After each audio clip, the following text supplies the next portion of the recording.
I can have my questions individually. All right, welcome to stabilization and transport of the asphyxiated newborn. Special thanks to Dave Ramasar for allowing me to use his slides. I asked him after the fact, but that's okay. So we have a few objectives, and this is actually modified. So if you heard this presentation before, there was a whole nursing perspective that I've removed because I can't speak to that, but I've replaced it with some other gems. Okay, so we're going to review the pathophysiology of brain injury from asphyxia before and during birth. We're going to talk about how to assess for hypoxic ischemic encephalopathy, and we're going to talk about actually treating it with hypothermia. And I'm going to show you how powerful this is using some comparisons. And we're going to talk about factors that affect patient transport. So the CPS, Fetus and Newborn Committee, just released in the last few months a revision to the previous practice point pertaining to neonatal encephalopathy. And so I thought I'd include a quote from here, just to show you how frequent it is. So if it has an incidence of anywhere from 1 in 1,000 to 6 in 1,000 live births, if we have 17,000 live births in our catchment area, then you're going to see 17 to as many as 102 patients per year in Manitoba, depending on the year. So if you're thinking some years that we tend to see a lot of these and other years we don't, you'd be correct. There is a wide variation in how many patients you see. But so in terms of being a problem that we see, this is a common problem. So on transport, you will see this.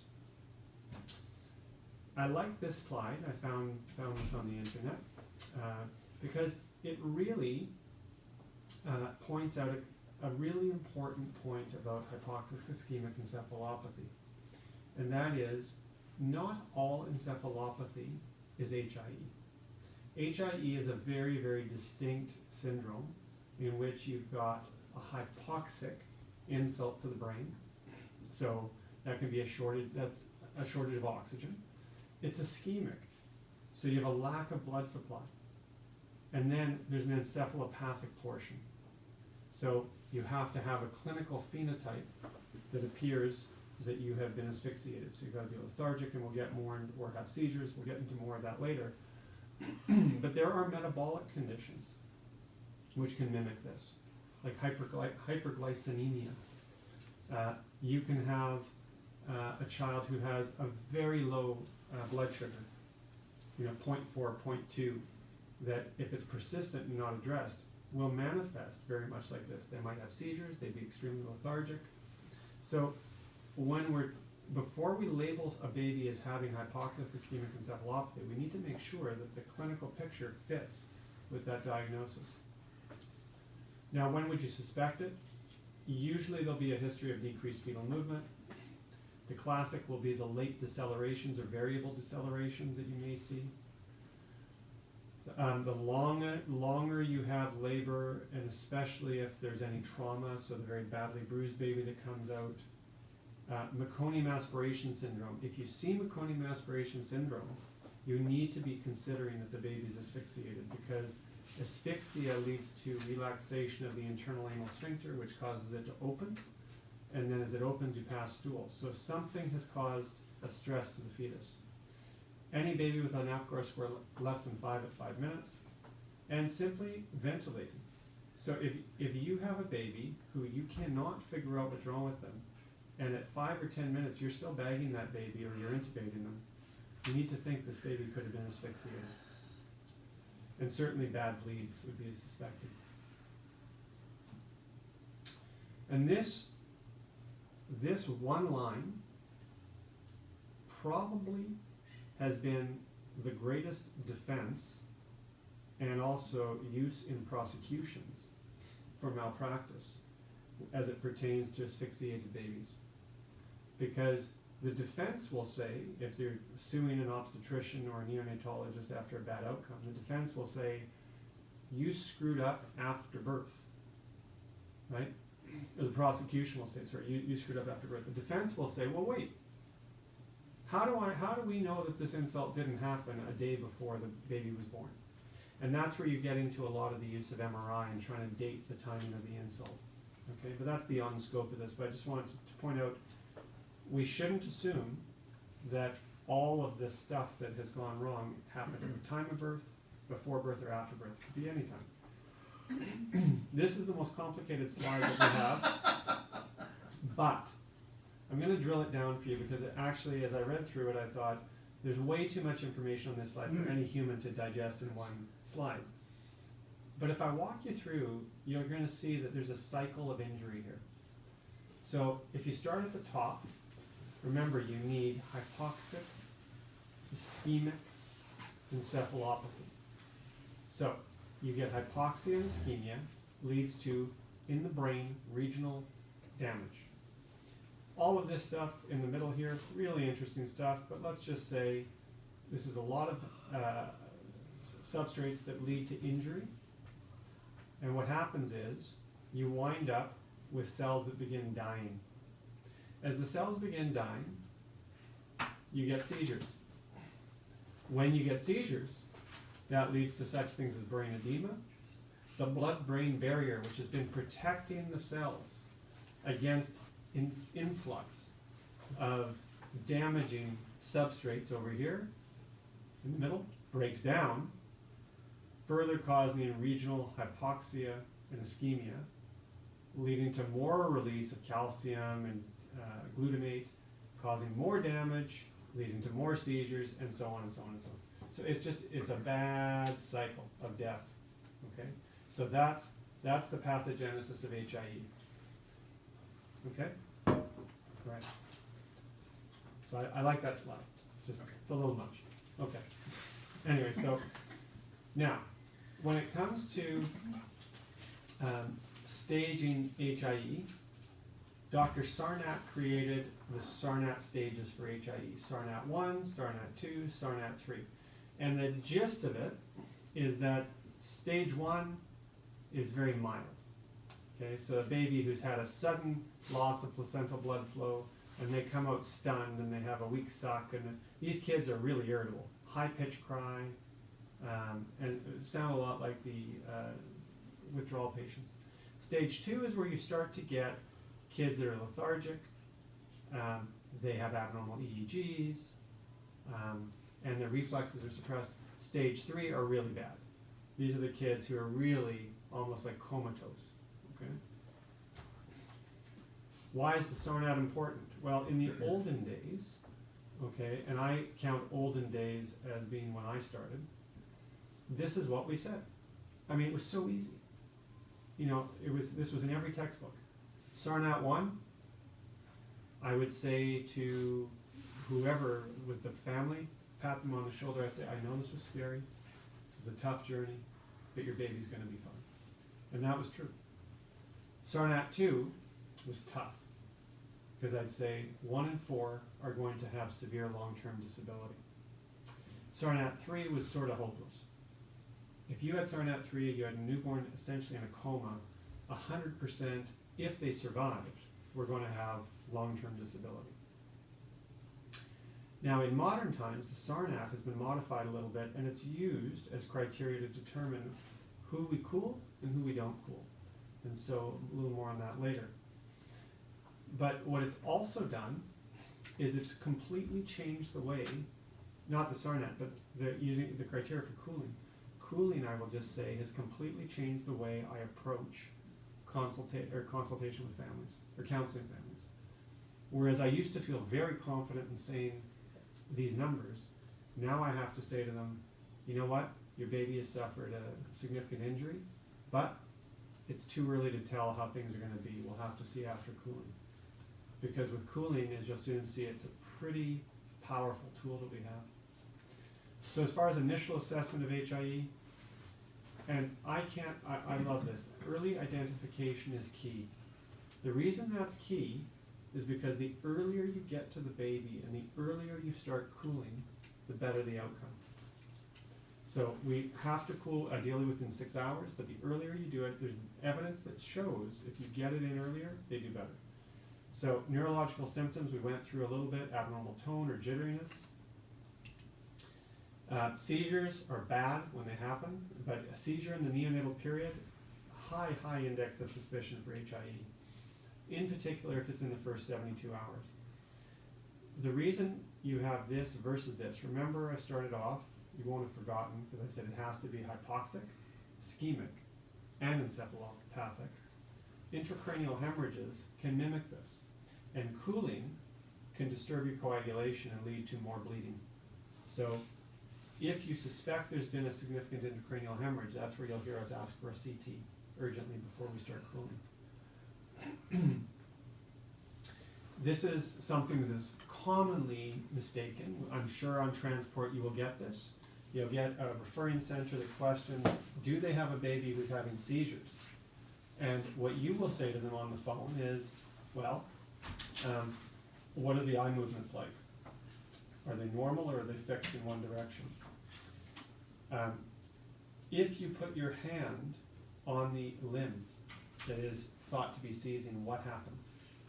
And what happens is, and if you put your, if you have an arm that's jerky, right? And you put your hand on that, and you don't have to squeeze it, because I mean, Albert, you can overpower a baby for sure. But if you put your hand on the limb, even gently, if it's jitteriness, it goes away. If you put your hand on the limb and you can feel a rhythmic twitch, twitch, twitch, that's probably a seizure. So the other thing is, does the movement cease with passive flexion? So if you have an arm that's jerking and you just, again, bring the arm up against here and you don't feel the bicep or the forearm twitching at all, it's not a seizure. The other thing is, if you're seeing spikes in blood pressure, apnea, that's more likely a seizure.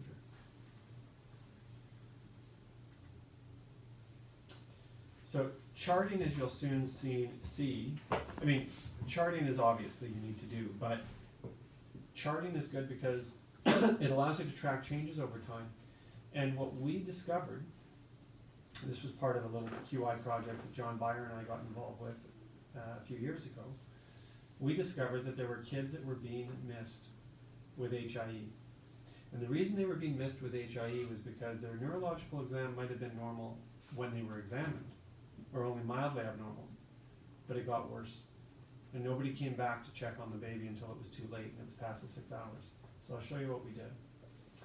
You want to also look back at obstetrical factors. Again, I'll hammer this over and over again. Was there really a setup for ischemia and hypoxia? If mom's tracing is completely normal, and the delivery was uneventful, and the baby came out and cried and looked otherwise fine, maybe there's something else going on. You also want to look for signs of trauma. If there were forceps used, could there be a subdural hemorrhage, epidural hemorrhage? You want to get baseline vital signs. And you want to look at level of consciousness, their motor function. Pupils are obviously very important. Are they pinpoint? Are they blown? You know, do you have fixed and dilated pupils? Are they having very atypical breathing patterns, like a Shane-Stoke breathing pattern? And again, vital signs may tell you if there's hypertension, if there's tachycardia, you know, or tachypnea or apnea. Are they having autonomic instability? So if you're thinking about something like a subgaleal bleed, you'd want to get basic head circumference. Feel the sutures and fontanelles, are they full? You can feel along the skull, feeling for any lumps, bumps, edema, which would suggest a cranial fracture. Looking at your primary or primitive reflexes to see whether they're intact. If the baby has no suck, no grasp, no moral, you know, you're not likely to do stepping, to be honest with you, in a baby that you think is asphyxiated. Does anyone know what stepping is? You stand them up and see if we put their feet just on the Yeah, so you hold the baby, you bring them to this table, you raise them up so the top of their feet touch the bottom of the table, and it's a reflex, they'll step. That's a normal reflex. When the top of the foot is touched, they flex at the hip and then plant down.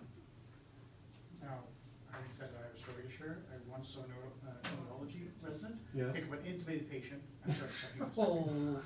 I wouldn't recommend that. No, that's not recommended. Yeah. So you also look at level of consciousness. I mentioned Shane-Stokes, I mentioned pupil size. Some of this is more nursing assessment, but it's important for you because, well, you're nurses and RTs. But these are the things that you will do. And looking at blood pressures and, yeah, certainly bradycardia is ominous. And this is where then you get to the point, and you're the gatekeeper, right? So you're doing the initial assessment out in the field, and so you need to also be that. Now, when you don't have a physician, you will need to do these assessments, right? So advanced neurological assessment by a physician could equally be said to be advanced neurological assessment by the CHTT. So as far as managing, ventilate, you want normal CO2s. What does a low CO2 do to cerebral perfusion? Constricts. That's not good. So mechanical ventilation with a normal CO2. You may or may not, a significantly asphyxiated infant likely does not need a thing as far as sedation goes. The irritable child with Sarnat 1 is going to be fine regardless, but likely wouldn't be intubated, so that doesn't really apply. Pulmonary hypertension goes hand in hand with meconium aspiration syndrome, asphyxia. Excuse me, I've got here VAP precautions. Can't say really why, other than you should always have VAP precautions. And pre and post-ductal saturations will tell you whether there's any pulmonary hypertension. For cardiovascular support, don't forget, if you've had a significant asphyxial event, these kids often get a condition called transient myocardial ischemia. And so they may, in addition to have pulmonary hypertension, so having a hard lung to pump to, if the pump itself is weak, they can get lower extremity edema, they can get a liver that becomes quite enlarged, they can get poor peripheral perfusion, and they can get low BP. So many of these kids you'll want central IV access, especially if you're going to start nitro. As far as fluids go, we tend to use, it says normal maintenance unless fluid loss. A lot of people will actually use a slightly lower fluid requirement. Out of interest, I recently posted on social media that there was a study done in about 100 infants recently where they looked at restricting fluid in these kids. The whole concept is that they've got a swollen brain, you don't want to overload them with fluid, and looking at the outcome, whether you restricted fluid or you didn't restrict fluid, and they found in the outcomes they looked at, restriction of fluid made no difference at all to outcome. But it would not be surprising if a neonatologist instructed you to go with 50 mils per kilo, because that's sort of a standard restriction that we would do. I'm very proud to say that Greg Hansen and I, for those of you who remember Greg, I think everyone should remember Greg. Greg and I collaborated on 2 papers, one looking at carbon dioxide and one looking at glucose in asphyxiated infants, and found that you want to avoid wide swings.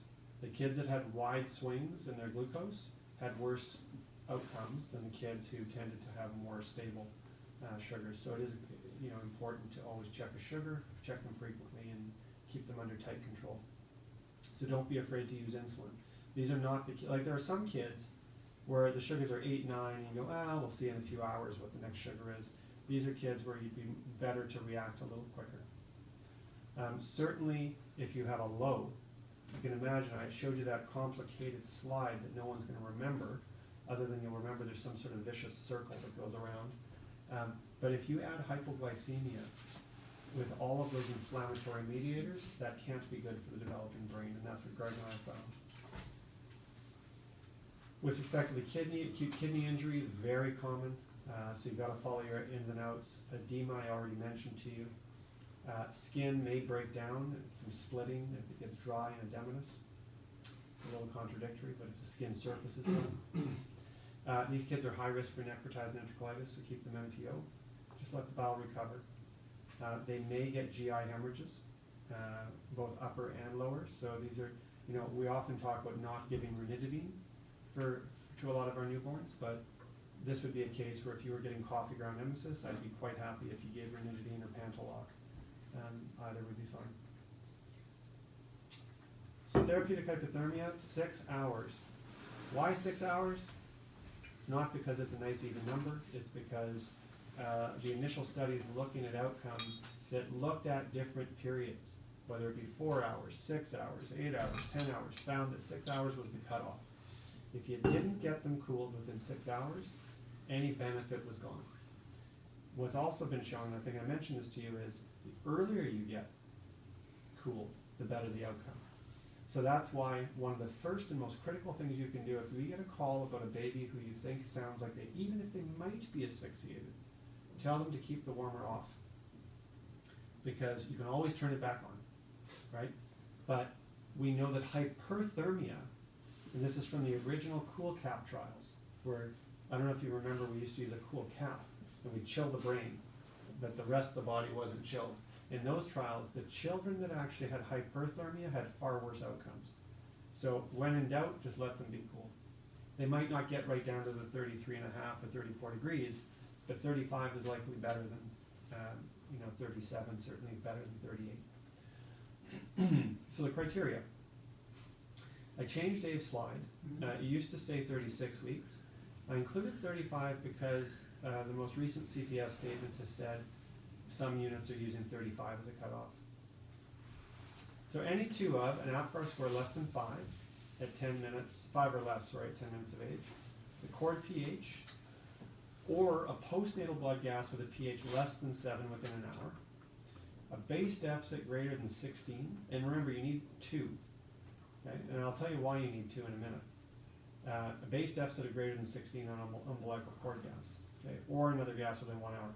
And are you noticing a pattern here? What's the pattern? In 1 hour. It's the cord gas or a gas within 1 hour, okay? And at least 10 minutes of positive pressure ventilation. So remember I said if you've got ongoing resuscitation, a baby who still needs to be bagged, think about asphyxia.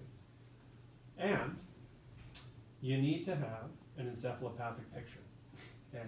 So by the end of this, that's the one thing you're gonna remember.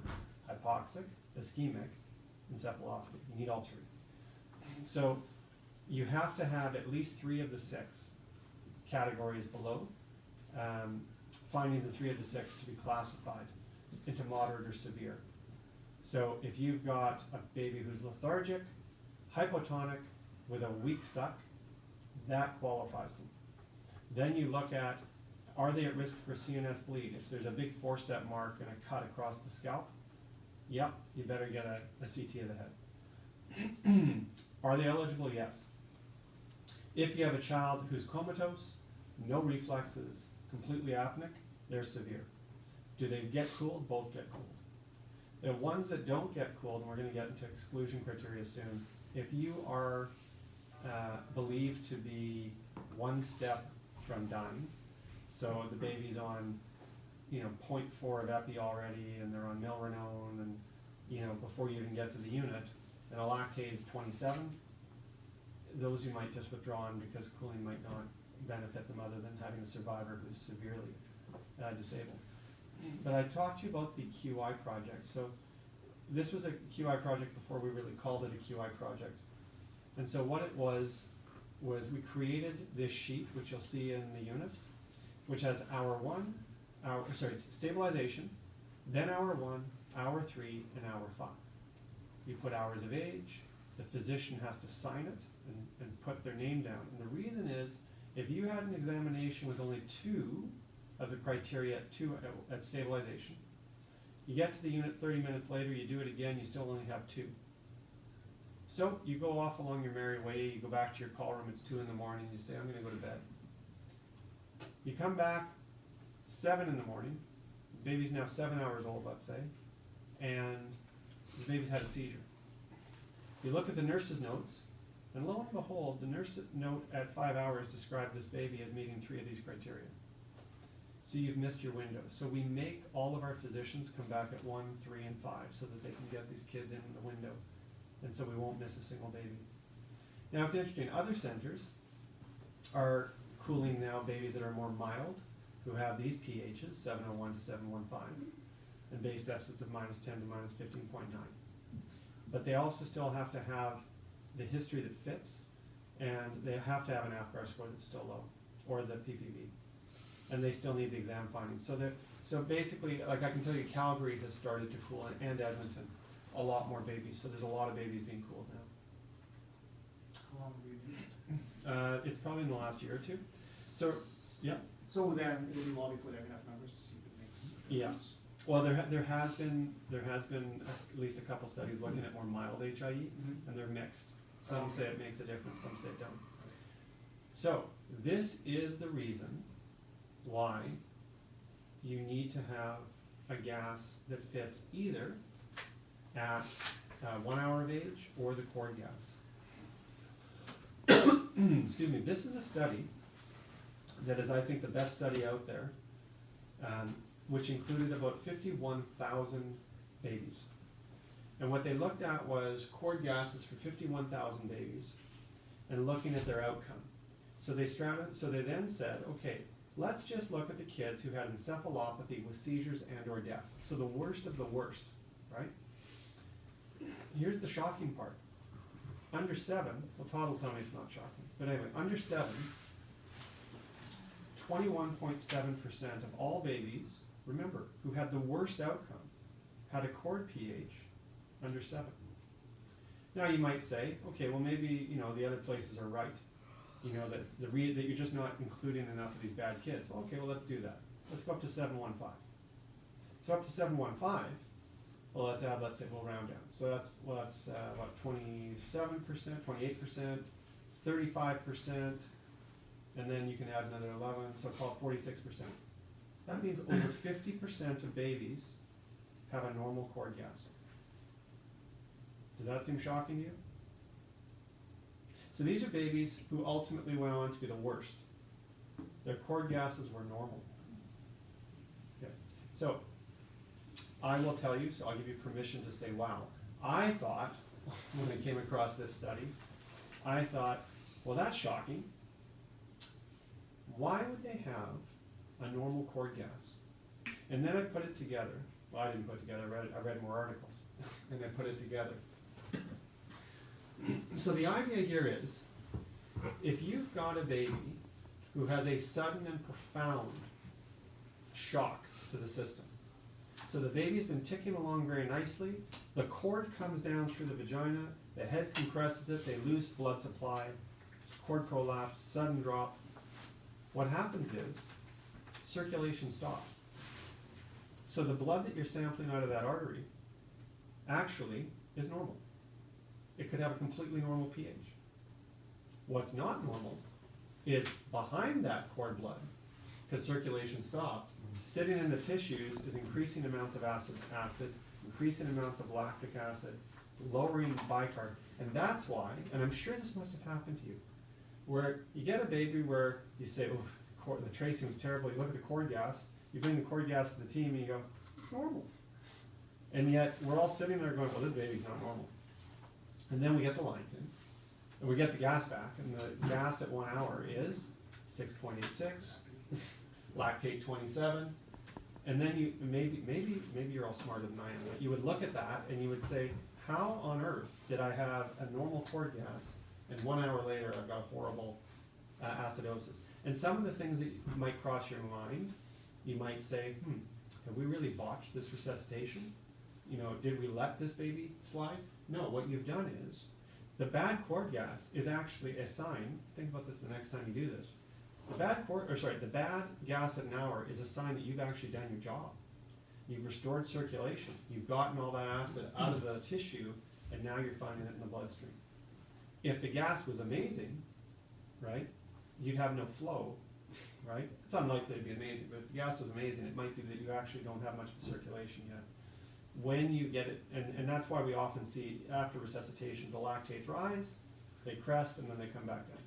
With the potential for 45% false negative, why would you use a cord gas at all? Right, because half the time the cord gas will be miserable, and so you'll know within 10 minutes the baby qualifies, right? So like I said, you could start cooling earlier, right? So the reason that you bring in the 1 hour cord gas the 1 hour gas is because that then tells you, it won't allow you to miss the fact that the baby actually does It verifies, but it verifies. But it's still a delay, I guess. Right. Now, interestingly, and I'll just tell you this, and anyone who's interested, I can send you the paper. I believe it was back in 2003, there was a paper published called the acidosis paradox. And the acidosis paradox basically was that newborns who are severely acidotic on their cord gas have been found in long-term studies to do better than the kids who are not acidotic. And the argument there is acidosis, paradoxically, is a protective mechanism in the fetus. Because when you're acidotic, this is going way back to your physiology, I don't know if you remember the Bohr effect. The Bohr effect is you get a shifting to the right of the oxygen dissociation curve, meaning more oxygen is unloaded to the tissues at the same partial pressure of oxygen in the bloodstream. So it's thought that if the baby has a sudden shock to the system and has no acid floating around, they're less protected. You also have lactate, which can be used by the brain as an alternative fuel. So yeah, it's just an interesting finding that if you have an asphyxiated infant with a normal cord gas, that's actually more worrisome than the kid who has an abnormal cord gas. Well, that's a bit paradoxical. So who would you not do this? So if you had, like the other night, I had a baby born that was resuscitated. Now they were 28 weeks, so they wouldn't fit, but they had almost certainly trisomy 18. That would be a baby I would not cool. If you had a baby that had a significant, brain injury to begin with from an abnormal development like schizencephaly or holoprosencephaly, probably would say no. If they had a big subgaleal bleed, that would be a no. And this is the one that I said, if you had a baby in extremis who really you could tell was just going to die, there's almost no point. More and more though, because cooling is effective, you will still see some of these kids offered. Sometimes the neonatologist, and this fits in with the last one, will just say, we're not doing this, because the baby's pupils are blown and they're, the baby's on extreme amounts of inotropes. Again, I won't remind you again.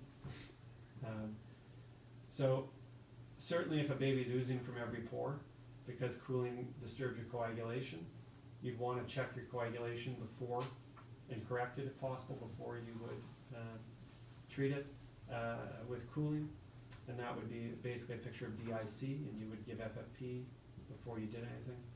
We talked about intracranial bleeding. We want to get down to 33.5, and really what cooling does is once all of those toxins are liberated from cells that are under stress, once the blood flow comes back, you can get what's called reperfusion injury, and the cooling is thought to limit that. And this is an interesting, I didn't actually know this, so thank you, Dave, for including this, but 1 degree decrease in temp lowers cerebral metabolism by 6 to 7%. We talked about that. Phosphates are used for production of ATP, or energy. I think I'm just going to zip through this because it's very technical, and I'll just summarize it as antioxidants prevent oxidative damage from reperfusion injury. Protein is needed for healing. Leukotrienes are inflammatory mediators. So the more inflammation you have, the bigger breakdown in the oxygen blood-brain barrier, just the blood-brain barrier, and the more injury you can get, like I just said. So how effective is it? Okay, here's what I want to know. How effective do you think cooling is? How many babies do you need to cool to prevent one baby from injury? 5. Ooh, you're good. Whoa, but too good. It's not that good. 7. Okay, now, so one baby dying or having a major disability of 18 months, 7. If you look just for death, 11 babies are treated to prevent 1 from dying. 8 to prevent 1 case of severe disability. Now, this all looks great. At least I think it looks great.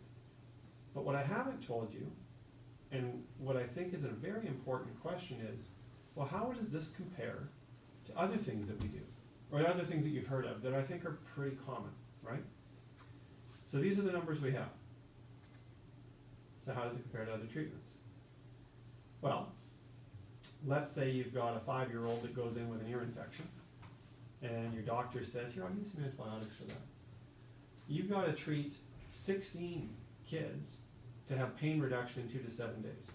Now, clearly, pain reduction versus death, very different outcomes. But think about that next time you have a child with an earache. Only 1 in 16 is actually going to get a benefit from the antibiotics. But that's still pretty good. Preeclampsia, well, that's important, right? You see women being given magnesium sulfate when they come in with preeclampsia. You got to treat 90 women with magnesium in order to prevent 1 seizure. So I'd say hypoxic ischemic encephalopathy and cooling, that's looking pretty good. Jamie on a good day said 5, it's more likely 7, but that's still really, really good. Okay, the next one, what about aspirin? I'm not gonna ask who takes a baby aspirin, but the baby aspirin to prevent a myocardial infarction. What do you think about that one? 120? Okay. 300. 300? 110. 110? Oh, you guys. Ooh. 1,667. Think about that. Almost everyone you know who's probably over the age of 65 Wish I made that. or 55 is taking a baby aspirin. Maybe not 55. 65. Watch that. Yeah. The likelihood that that aspirin is going to really make a big difference to you is pretty low, but it's a recommended treatment. So I put this slide up because I wanted to put into context what I consider to be how miraculous cooling has been. So passive versus active cooling, we talked about. We talked about passive, just not turning the warmer on. For active, this clearly does not work for transport. That's a little large. But, and we do have the Tecotherm, which I'm going to mention, which we haven't used yet, but we have it at least very light. It's what, 5 pounds or something like that? It's very, very light. So hypothermia does affect metabolism, there's no question. The one drug I really wanted to point out, though, that is a no-no is fentanyl. It's been noted that when you use fentanyl for babies that are on being treated for HIE, it actually worsens outcome. Phenobarbital, on the other hand, has been shown to improve outcome in animal models. The rest of them basically are you just need to be aware of things like gentamicin are cleared more slowly, so you have to watch levels. Atropine, again, because it's not cleared, can cause tachycardia for a very long time. So basically, all of the effects that you would typically see with drugs, expect them to last longer, and or expect them to be more profound. Because if they're not being metabolized, you might have an even stronger paralysis, as an example. And same thing with the opioids. I'll just leave that. So transport considerations, this should come as no shock to anyone. Manitoba is a big place. We also cover Ontario. We used to cover Nunavut. We used to cover Nunavut. We used to go up there. We still have babies from up there. Yeah. Yeah. And we sometimes have to go on boats. And Dave sometimes has to load onto a hovercraft. So where's the hovercraft again? Island Lakes. Okay. And sometimes you got to ride in the back of a pickup truck. But is that Boge? Who is No, that? that's Sergio. Where? No, right. Is that In the you? middle. Right in the middle. Who is that? Me. Is that you? Yeah. Is it? I saw the hair. Dave Oh, has Zoom. hair. You zoom? Wow. That's awesome. All right. So there's circa 19, whatever. Okay. So. Yeah. Truck with So we have to go far. But so when you are traveling far distances, this has always been an issue: is how do you deal with the environmental temperature, especially in a place like Manitoba? Long distances with respiratory and cardiovascular instability is not great. Sedation, now the one thing that I would say is if you've got a severely asphyxiated infant, sedation is not really much of an issue. If they are sort of borderline on that HIE 1 or 2, it might be more of an issue. Weather delays, flight delays, pilot delays, I mean all of these pilots timing out, all of these things can have significant complications when you're very time sensitive. So active cooling, yeah, that doesn't work. This would work. We have yet to figure out how to get that on our transport sled. So I don't know if anyone's seen the Tecotherm. Yeah. It really is, I think, Nice machine. it's a great machine. It's light.